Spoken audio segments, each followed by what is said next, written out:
দর্শক, এই মুহূর্তের সবচেয়ে বড় খবর, মুখ খুলল সন্দীপের নন্দী ভিঙ্গি। অভিষেকের কথায় চলত সিন্ডিকেট, আরজিকর কাণ্ডে 3rd ডিগ্রি দিতেই সব স্বীকার, আর তাতেই ঘুম উড়েছে তৃণমূল সুপ্রিমো তথা রাজ্যের মাননীয় মুখ্যমন্ত্রী মমতা ব্যানার্জির। হ্যাঁ দর্শক, এই মুহূর্তের সবচেয়ে বড় খবর এবং পরবর্তী গুরুত্বপূর্ণ খবরগুলো সবার প্রথম পাওয়ার জন্য অবশ্যই চ্যানেলটিকে সাবস্ক্রাইব করে রাখুন এবং যুক্ত থাকুন আমাদের সাথে। গতকাল সন্ধ্যায় যখন সিবিআইয়ের 2 অফিসার সন্দীপ ঘোষকে মাঝখানে বসিয়ে সল্টলেকের সিজিও কমপ্লেক্স থেকে নিজাম প্যালেসের উদ্দেশ্যে রওনা হচ্ছিল, তখনই স্পষ্ট হয়ে গিয়েছিল কি হতে চলেছে।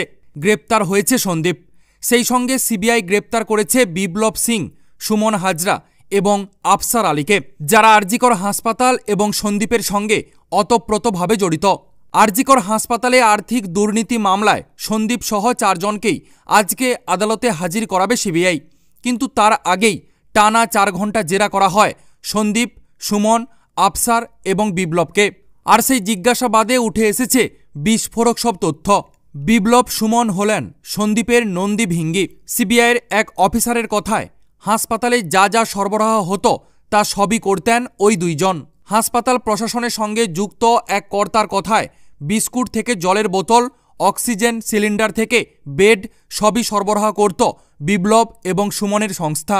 হাসপাতাল প্রশাসনের সঙ্গে জড়িত প্রাক্তন এক কর্তার বক্তব্য, সুমন এবং বিপ্লবের বেশ কয়েকটি সংস্থা রয়েছে, সেই সংস্থাগুলি যাবতীয় জিনিসপত্র সরবরাহ করত, যাকে এক কথায় বলা হয় আলপিন টু এলিফ্যান্ট। তবে কিসের ভিত্তিতে চলত এই লেনদেন? এই প্রসঙ্গে সিবিআইয়ের অফিসারের বক্তব্য পুরোটাই ছিল কমিশন ভিত্তিক। তার কথায় আরজিকরের দুর্নীতি চক্র হাসপাতালের ওয়ার্ড থেকে মর্গ পর্যন্ত বিস্তৃত ছিল, সেই চক্রে জড়িত সংখ্যা নেহাতি কম নয়। তবে বিপ্লব এবং সুমনই ছিলেন সন্দীপের শিখণ্ডী। এক সিবিআইয়ের অফিসারের কথায় শুধুমাত্র বাইরের জিনিস হাসপাতালে সরবরাহ নয়, হাসপাতালের জিনিস বাইরে পাচার করে দেওয়ার ক্ষেত্রে সন্দীপের হয়ে কাজ করত এই বিপ্লব আর সুমন। ইতিমধ্যেই আরজিকরের রোগী কল্যাণ সমিতির প্রাক্তন চেয়ারম্যান তথা রাজ্যসভার প্রাক্তন তৃণমূল সাংসদ শান্তনু সেন বলেছেন, আমি 1.5 বছর আগে এদের দুর্নীতি ধরেছিলাম, স্বাস্থ্য সচিবকে চিঠিও দিয়েছিলাম, কিন্তু কোনো ব্যবস্থা হয়নি। সেই দিন যদি ব্যবস্থা হতো তাহলে এখন এই পরিস্থিতির মুখোমুখি হতে হতো না। সিবিআইয়ের হাতে গ্রেপ্তার হওয়া আফসারকে নিয়ে শাসক তৃণমূলের মধ্যে আলোচনা শুরু হয়েছে। জানা গিয়েছে আফসার হাসপাতালের অডিশনাল সিকিউরিটির পদে কাজে যোগ দিয়েছিলেন, কিন্তু কখনো তাকে নির্দিষ্ট পোশাকে দেখা যায়নি। তিনি সন্দীপের ব্যক্তিগত দেহরক্ষী হিসেবেই কাজ করতেন, ফলে হাসপাতালে আফসারের অলিখিত শাসন চলত। জানা গিয়েছে বিপ্লব এবং সুমন কলকাতার বাসিন্দা না হলেও আরজিকর হাসপাতালে এলাকার কাছাকাছি বেলগাছিয়ার বাসিন্দা, এক তৃণমূল নেতার ঘনিষ্ঠ বলেই পরিচিত। সিবিআইয়ের অন্য এক অফিসারের কথায় সেই প্রভাবশালী নেতার ভয় দেখিয়ে যাবতীয় শাসন চালাতো আফসার। আরজিকরের প্রশাসনিক ভবনের সামনে একটি ক্যাফেটেরিয়া চালায় আফসারের স্ত্রী, সেটিও বেআইনি।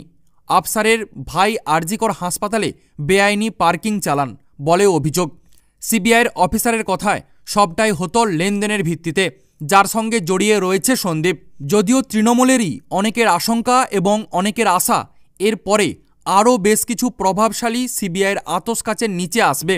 যারা আশঙ্কা করছেন তাদের বক্তব্য, এতে দলের ভাবমূর্তি নষ্ট হবে, আর যারা আশঙ্কা করছেন তাদের আরও বক্তব্য, এটাই হওয়ার ছিল, আগে শুনলে পরিস্থিতি এতটা খারাপ হতো না। যদিও এই প্রসঙ্গে আইনজীবী বিকাশ রঞ্জন ভট্টাচার্য জানিয়েছেন, পুরোটাই ভাইপো অভিষেক ব্যানার্জি এবং পিসি মমতার নির্দেশে চলত। এই সিন্ডিকেটের আসল মাথা ভাইপো অভিষেক ব্যানার্জি, আর যার পেছনে পুরো মদত ছিল পিসি মমতা ব্যানার্জির। এমনই মতামত পোষণ করেছে আইনজীবী বিকাশ রঞ্জন ভট্টাচার্য। তো দর্শক, আপনারা আইনজীবী বিকাশ বাবুর এমন মতামতের সাথে কতটা সহমত পোষণ করছেন? সত্যি কি আরজিকর কাণ্ডে হাসপাতালের সিন্ডিকেটের আসল মাথা ভাইপো অভিষেক ব্যানার্জি? এই প্রসঙ্গে আপনাদের কি মতামত রয়েছে অবশ্যই কমেন্ট সেকশানে কমেন্ট বক্সে জানাবেন। আপাতত এতটাই।